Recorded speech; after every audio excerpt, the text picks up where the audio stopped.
him over to FBI Director Kash Patel. Good morning. Today we are here in New York to announce a historic arrest across a wide-sweeping criminal enterprise that envelops both the NBA and La Cosa Nostra. The men and women up here standing with me represent a small portion of the leadership team that brought profound justice in an era that needed it more than any. I'll just highlight some of the details in the case and the FBI work, and then you'll hear from the others. But as you now know, individuals such as Chauncey Billups, Damon Jones, and Terry Rozier were taken into custody today, former, current NBA players and coaches. What you don't know is that this is an illegal gambling operation and sports rigging operation that spanned the course of years. The FBI led a coordinated takedown across 11 states to arrest over 30 individuals today responsible for this case, which is very much ongoing.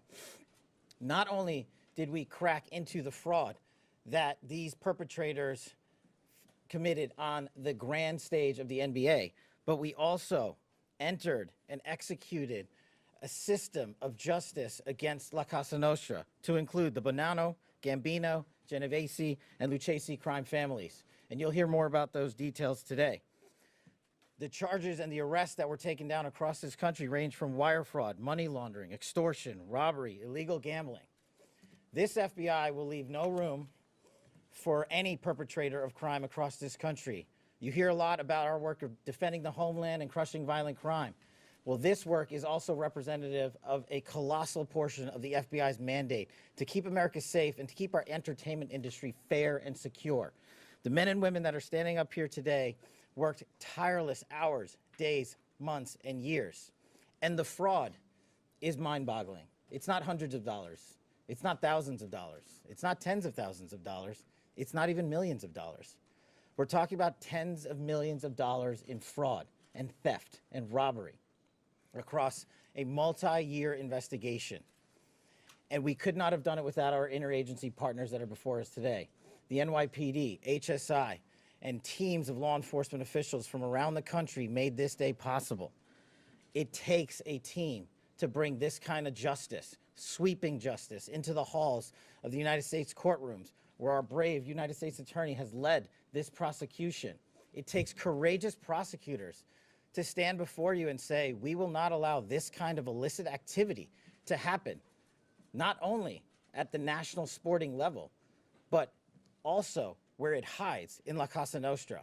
And when these two collided together, they perpetrated a fraud that is historic in terms of not just money, but the scheme and the deceit that they utilize to steal and swindle people from money, to include crypto fraud. This is an operation that showcases to you that under President Trump's administration, there is no room for any type of criminal behavior, be it on the world's largest stage or in the back rooms of tiny parlors where card games are being played. We are proud to stand here today with the men and women of the FBI and this legal team. And to the United States Attorney, I just want to thank you personally for taking the time to display the work that the media is about to hear about today in detail. As I said, it does take courageous prosecutors, but it takes a courageous United States Attorney to bring this case, because we are going to take heat for it.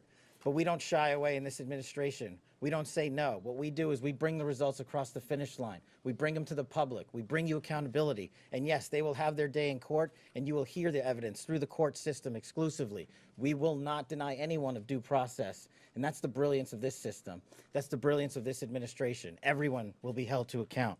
So with that, I turn it over to United States Attorney Nosell. Thank you. Thank you, Director Patel. To be clear, we're announcing today indictments in two major cases, both involving fraud.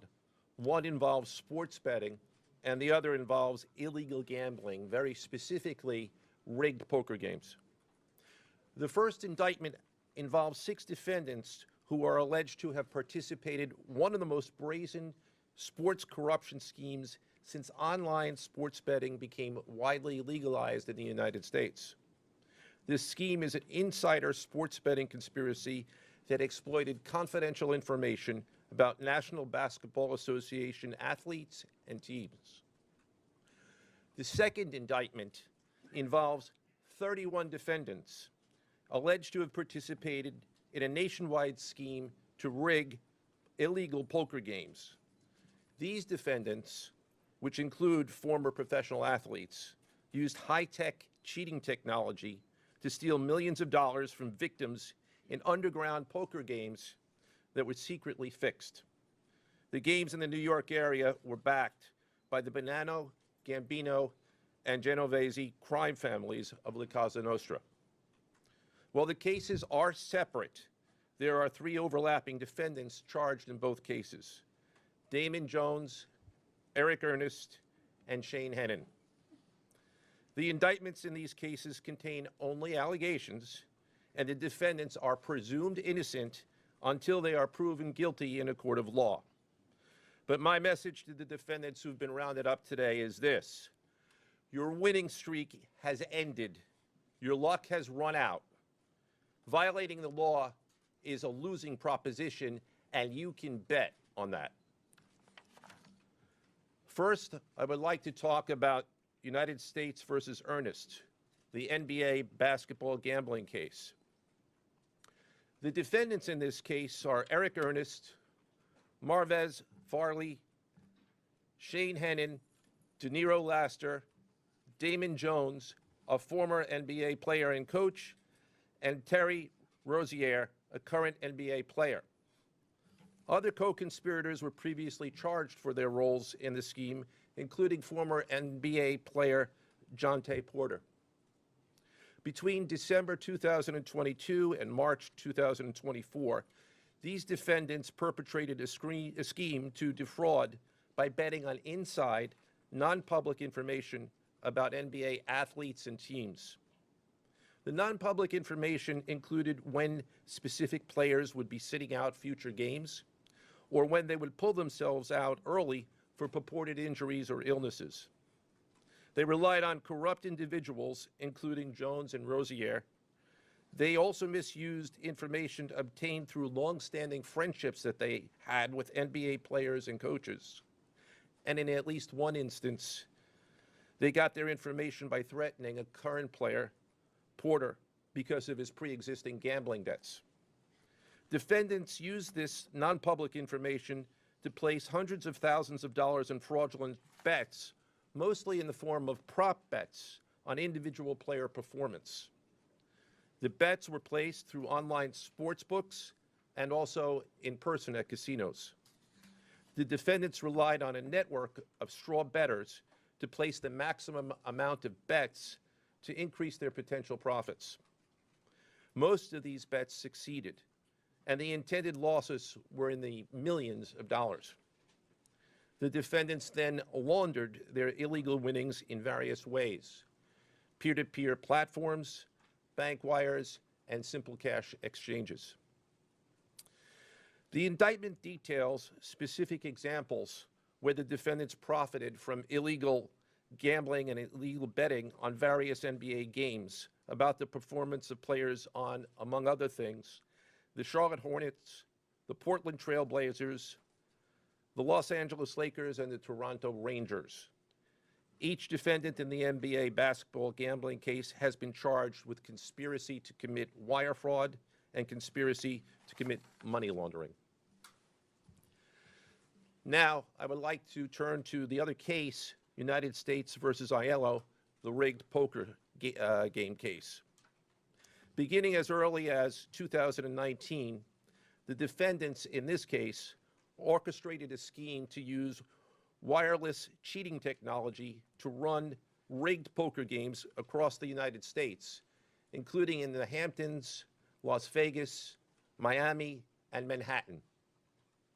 The scheme targeted victims known as, quote, fish, who were often lured to participate in these rigged games by the chance to play alongside former professional athletes who were known as, quote, face cards.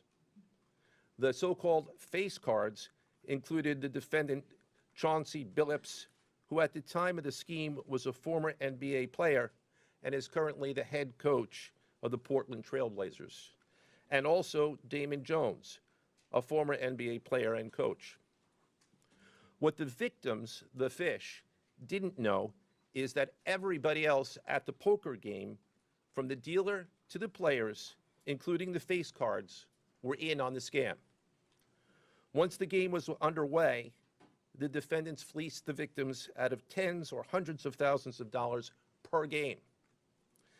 The defendants used a variety of very sophisticated cheating technologies, some of which were provided by other defendants in exchange for a share of the profits from the scheme. For example, they used off-the-shelf shuffling machines that had been secretly altered in order to read the cards in the deck, predict which player at the table had the best poker hand, and relay that information to an off-site operator. The off-site operator sent the information via cell phone back to a co-conspirator at the table, and that person at the table was known as the quarterback. The quarterback then signaled secretly the information he had received from to others at the table, and together they used that information in order to win their games and to cheat the victims. Defendants used other cheating technologies such as poker chip tray analyzers, which is a poker chip tray that secretly reads cards using a hidden camera, special contact lenses or eyeglasses that could read pre-marked cards, and an X-ray table that could read cards face down on the table.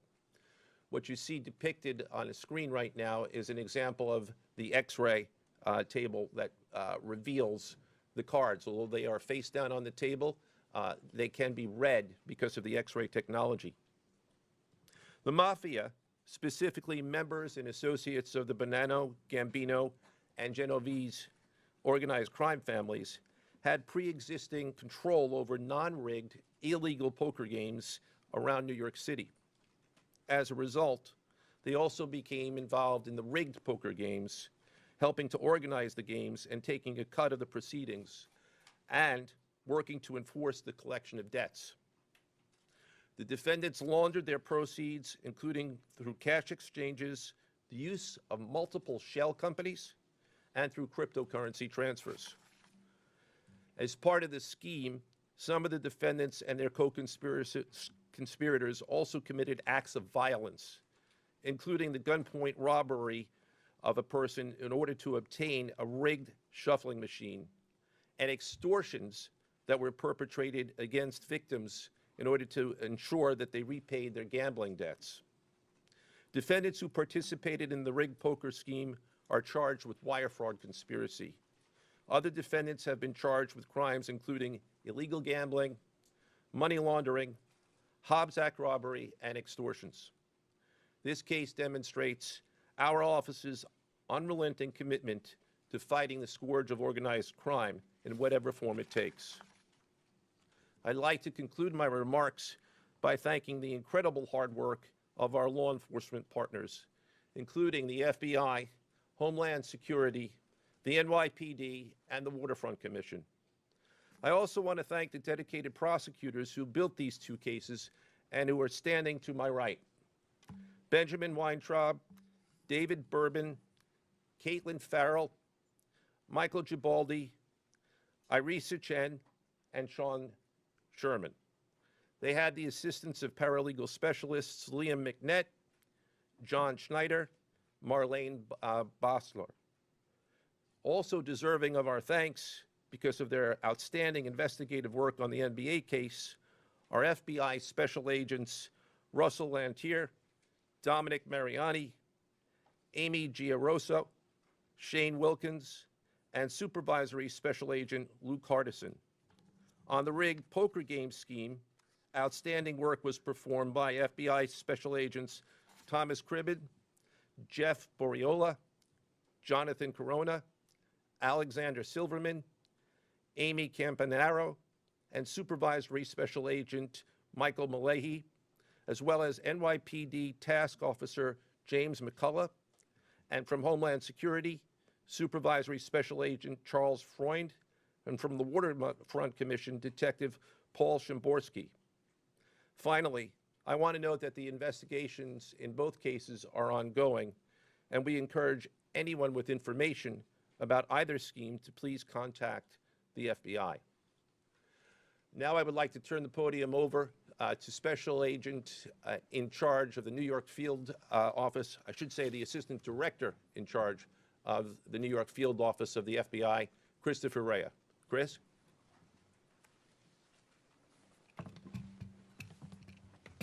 All right, thank you, Joe. As always, we appreciate the partnership here.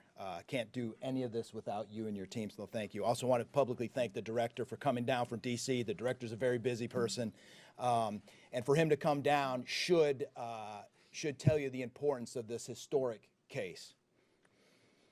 I'm Christopher Rea, the Assistant Director in charge of the FBI New York Field Office. Today, as you've heard, our office conducted a massive nationwide takedown from 2 indictments of 34 defendants for their alleged involvement in 2 separate illegal poker and sports betting schemes where, as you heard, the odds were rigged in their favor. Among these defendants are 13 members and associates of the Bonanno, Gambino, and Genovese crime families, to include capos and soldiers from these families. Additionally, as you heard, current and former NBA coaches and players are also implicated, to include Chauncey Billups, Damon Jones, and Terry Rozier. 3 of the named defendants are charged for their alleged roles in both schemes. This alleged illegal gambling operation hustled unwitting victims out of tens of millions of dollars and created a financial pipeline for La Cosa Nostra to help fund and facilitate their organized criminal activity. Victims were attracted to play alongside well-known professional athletes and coaches like Chauncey Billups, only to be unknowingly deceived through rigged shuffling machines, fixing the odds in their favor, as alleged and as you just heard from the U.S. Attorney's Office. This alleged scheme wreaked havoc across the nation, exploiting the notoriety of some and the wallets of many to fund the Italian crime families here in New York. Let me be clear about this fact. The FBI has not and will never take their eye off the ball when it comes to Italian organized crime in this city, specifically the LCN and the 5 families here in New York. We are not going to permit any criminal enterprise, whether it be Italian organized crime, Asian organized crime, Eurasian organized crime. We're not going to permit any of those organized crimes, families, and organizations to operate in our city or our country, as evidenced by the 11 states that were also participating in this operation today. The FBI office here in New York remains committed to eradicating all unlawful revenue streams fueling this criminal activity. As with most cases we've worked, this is only the tip of the iceberg for the FBI and the U.S. Attorney's Office. Our LCN squad agents and analysts are continuing to work day and night with the Eastern District of New York to ensure members and associates of the 5 families cannot continue to wreak havoc in our communities. Today would not have been possible without the tireless efforts and dedication of the FBI New York Eurasian Organized Crime Task Force, which, as you heard, was led by Supervisory Special Agent Luke Hardison, and the Italian Organized Task Force, which was led by Supervisory Special Agent Mike Malahi. And coincidentally, Supervisory Special Agent Malahi is going out on a positive as he is retiring at the end of this month for 30 years of dedicated service to the FBI.